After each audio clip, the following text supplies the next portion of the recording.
नमस्कार, धर्म ज्ञान के दर्शकों का स्वागत है। हमेशा की तरह मैं हूं आपके साथ कविता राणा। टारगेट पर हिंदू त्योहार, चुप है गांधी परिवार। जी हां, राजधानी दिल्ली का अकबर रोड जहां मौजूद कांग्रेस पार्टी का कार्यालय और उसी कार्यालय के बाहर जगह जगह लगे ये पोस्टर, जिन्होंने इस वक्त देखिए गांधी परिवार की नींद उड़ा रखी है।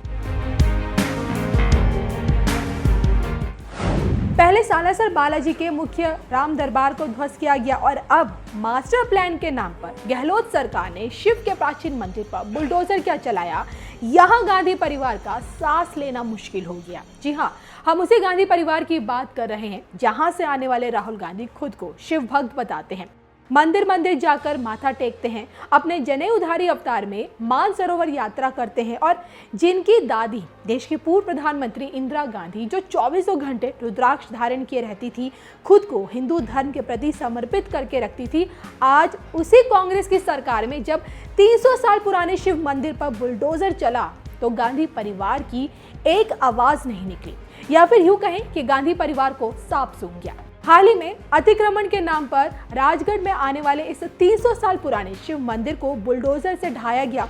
हिंदू संगठन को तो छोड़ दीजिए, घटना पर मौजूद हर उस शख्स का खून खौल उठा जिसकी आस्था इस 300 साल पुराने प्राचीन शिव मंदिर से जुड़ी थी।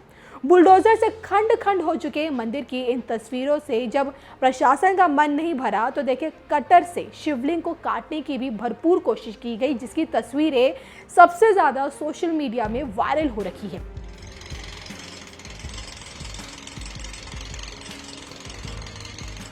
इस घटना के बाद देखिए गहलोत सरकार पूरी तरह से घिरी हुई है।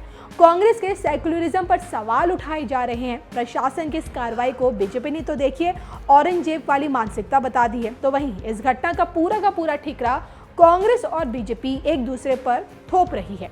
भले ही देखिए सूबे में कांग्रेसियों की सरकार यानी कि गहलोत सरकार है, लेकिन नगर पालिका परिषद में बीजेपी का राज है, बोर्ड बीजेपी का बताया जा रहा है और विकास के नाम पर कार्रवाई गहलोत सरकार की बताई जा रही है। तो इस पूरे मामले को लेकर देश का हिंदू संगठन पूरी तरह से भड़का हुआ है। हिंदू सेना के साथ साथ देखिए यूनाइटेड हिंदू फ्रंट ने भी इस घटना पर गहरी नाराजगी जताई और बाकायदा पार्टी मुख्यालय के बाहर इस तरह के टारगेट पर हिंदू त्योहार, चुप है गांधी परिवार, इस तरह के पोस्टर्स लगाए गए हैं। और इसके साथ साथ बाकायदा ट्वीट कर यह भी कहा, कांग्रेस एक संप्रदाय विशेष को खुश करने के लिए कभी राम मंदिर का विरोध करती है, कभी भगवान राम के अस्तित्व पर प्रश्न चिन्ह लगाती है। कांग्रेस पार्टी चुनाव के समय माथे पर तिलक लगाकर हिंदू होने का ढोंग भी करती है। कांग्रेस कहती है कि राहुल गांधी को हिंदुत्व के मोटे चश्मे से देखा जाता है, जबकि उनके पिता पूर्व प्रधानमंत्री राजीव गांधी ने ही अयोध्या के राम मंदिर का ताला खुलवाया था। लेकिन आज राहुल गांधी की हिंदुत्ववादी छवि पर इसलिए सवाल उठाए जाते हैं क्योंकि जो राहुल गांधी राजस्थान के चुनावी मौसम में देखिए पुष्कर के ब्रह्मा मंदिर जाते हैं, वहां पूजा पाठ करते हैं, खुद को कश्मीरी पंडित बताते हैं, खुद का दत्तात्रेय गोत्र बताते हैं। आज जब उसी राजस्थान के 300 साल पुराने शिव मंदिर को बुलडोजर से मिट्टी में मिला दिया गया तो उन्होंने चुप्पी साध ली। इस पूरे मामले में देखिए अब तक पार्टी आलाकमान से लेकर राहुल गांधी, प्रियंका गांधी, किसी की तरफ से कोई भी बयान सामने नहीं आया है और जिस कारण शिव मंदिर का ढहना अब राहुल गांधी को महंगा पड़ रहा है। ठीक ऐसे ही इंदिरा गांधी अपने दिए वादे से एक बार मुकर गई थी। जी हाँ, कहते हैं चुनावी जीत के लिए इंदिरा गांधी ने भी हिंदुत्व कार्ड खेला, करपात्री महाराज से देश भर में गौ हत्या पर पूरी तरह से प्रतिबंध लगाने का वादा किया था। जब चुनावों में संत समाज का उन्हें साथ मिला और वो चुनाव जीत गई, तब अपने इसी वादे से वो मुकर गई और जिसके बाद स्वामी करपात्री महाराज के नेतृत्व में देश के संतों ने आंदोलन किया, उपवास रखे और संतों के इस आंदोलन ने देखिए जब संसद को घेरना शुरू किया तब उन पर पुलिस के द्वारा कार्रवाई हुई, जिसमें 250 से भी ज्यादा संतों की मौत हुई थी। कहते हैं कि पुलिस की यह कार्रवाई इंदिरा गांधी के बगैर मंजूरी के नहीं हो सकती थी और जिस कारण करपात्री महाराज ने उनके वंश के नाश होने का श्राप भी दे दिया था। तो इंदिरा गांधी को दिए गए इस करपात्री महाराज के श्राप में देखिए कितनी सच्चाई है, ये तो देखिए हमें भी मालूम नहीं, लेकिन इस घटना के बाद इंदिरा गांधी भी बच नहीं पाई और फिर राजीव गांधी की भी हत्या कर दी गई। अब देखा जाए तो साल 2004 में राहुल गांधी ने औपचारिक तौर पर राजनीति में डेब्यू किया। 18 साल बाद भी सत्ता के लिए उनका संघर्ष जारी है और इस वक्त उनकी मौजूदगी में पार्टी की क्या हालत है ये आप भी बता सकते हैं, जग जाहिर है।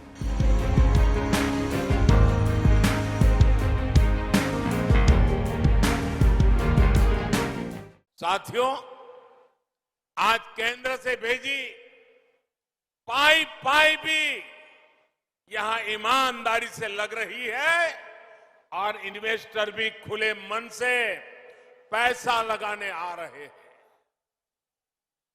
अभी मुझे हमारे मनोज सिन्हा जी बता रहे थे कि 3 साल पहले यहां के जिलों के हाथ में पूरे राज्य में 5,000 करोड़ रुपया ही उनके नसीब होता था और उसमें लेह लद्दाख सब आ जाता था। उन्होंने कहा छोटा सा राज्य है, आबादी कम है, लेकिन पिछले 2 साल में जो गति आई है, इस बार बजट में जिलों के पास 22,000 करोड़ रुपए सीधे सीधे पंचायतों के पास विकास के लिए दिए जा रहे हैं। इतने छोटे राज्य में ग्रास रूट लेवल की डेमोक्रेटिक सिस्टम के द्वारा विकास के काम के लिए कहां 5,000 करोड़ और कहां 22,000 करोड़ रुपए ये काम हुआ है। भाइयों, आज मुझे खुशी है, रतले पावर प्रोजेक्ट और क्वार पावर प्रोजेक्ट जब बनकर तैयार होंगे तो जम्मू कश्मीर को पर्याप्त बिजली तो मिलेगी ही। जम्मू कश्मीर के लिए बिजली एक कमाई का बहुत बड़ा नया क्षेत्र खुलने वाला है, जो जम्मू कश्मीर को नई आर्थिक ऊंचाइयों की ओर ले जाएगा। अब देखिए, कभी दिल्ली से एक सरकारी फाइल चलती थी, जरा मेरी बात समझना, दिल्ली से एक सरकारी फाइल चलती थी तो जम्मू कश्मीर पहुंचते पहुंचते 2-3 हफ्ते लग जाते थे। मुझे खुशी है कि आज 500 किलोवाट का सोलर पावर प्लांट सिर्फ 3 हफ्ते के भीतर यहां लागू हो जाता है, बिजली पैदा करना शुरू करता है। पल्ली गांव के सभी घरों में अब सोलर बिजली पहुंच रही है। ये ग्राम ऊर्जा स्वराज का भी बहुत बड़ा उदाहरण बना है। काम के तौर तरीकों में यही बदलाव जम्मू कश्मीर को नई ऊंचाइयों पर ले जाएगा। साथियों, मैं जम्मू कश्मीर के नौजवानों को कहना चाहता हूं, साथियों मेरे शब्दों में भरोसा कीजिए। घाटी के नौजवान आपके माता पिता को, आपके दादा दादी को, आपके नाना नानी को जिन मुसीबतों से जिंदगी जीनी पड़ी, मेरे नौजवान आपको कभी भी ऐसी मुसीबतों से जिंदगी जीनी नहीं पड़ेगी। ये मैं करके दिखाऊंगा, ये मैं आपको विश्वास दिलाने आया हूं।